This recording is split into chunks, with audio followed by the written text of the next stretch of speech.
Hello again, it's Pete Taylor here, and welcome to Sourdough September. We're now 15 days away from the first Sourdough Saturday at the Herroncorn Mill, and I'm still struggling to get my rye starter into a friendly, cooperative state. I've had a trial bake off it yesterday, and while it made excellent toast, somebody at the mill who tried a little bit of my loaf said, it's got a sort of vinegar flavour to it, hasn't it? So it has a little way to go yet. So I'm going to keep cutting it back. As you can see, if I put that up there, you can see there's plenty of huge bubbles in there, so it's really very active, and the wheat is, as it has been throughout this whole process, relatively quiet, small bubbles, but plenty of them in pretty good shape. There's just a little bit of wastewater coming off that at the moment, but nothing to suggest that it's in any way deprived of food or that it's been left for a long time with nothing happening. It's very happy. This one is usable, but it's still challenging, so I've got to keep feeding it and cutting it back so that it gets as friendly and gentle as we can possibly get it. Let's have a little taste of it today, see how it is this evening.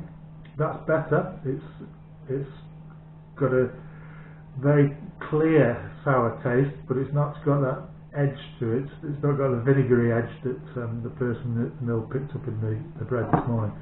So I'm going to cut that back by a good half, quick stir to make sure that it's all the same consistency before I start. Cut it back by a good half so that there's less starter in here now than the amount of food that I'm going to give it, which is 25 grams of flour, 35 grams of water. So I'm maintaining that ratio at all times so that when I come to make bread with it on Sourdough Saturday, I know that for every 12 parts of starter that I have, there's 5 parts of flour, 7 parts of water, which will be very convenient state of affairs. So there it is. That's been cut right back, fed again, and we'll leave that till tomorrow, see how that gets on there. Same thing with the wheat. Get rid of some of the, oh yes, that's lovely spongy state that's in. That's really good. But I am going to cut it back mercilessly.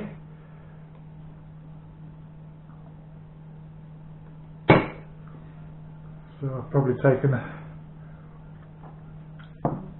2/3 of that away, and then I'm going to feed it again with 25 grams of flour, 35 grams of water. And that will be great again tomorrow.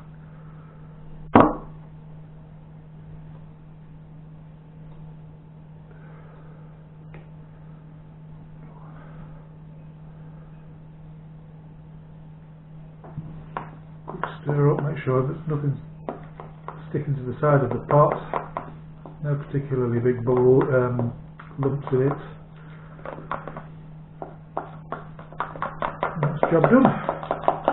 So today I've made a loaf that I could quite happily put on the table and say that's my sourdough, but it's still quite sharp. I want it to be gentler than that by the time we get to Sourdough Saturday, but it worked very well. It produced big bubbles in the bread. It rose well. It tasted good, if a little bit on the sour end of the spectrum for me, but it's certainly a viable starter, and this well-known wheat is at the top of its game already, so I have no doubts that it's going to be fine for Sourdough Saturday. So there we are, and it'll just be like this hopefully now till Sourdough Saturday itself in 2 weeks time, by which time both my starters will have had a whole month of delicious conditions with food every day, what could be better for a sourdough. So we should really have some really vigorous bread when we bake with it at the Heron Corn Mill. So see you tomorrow.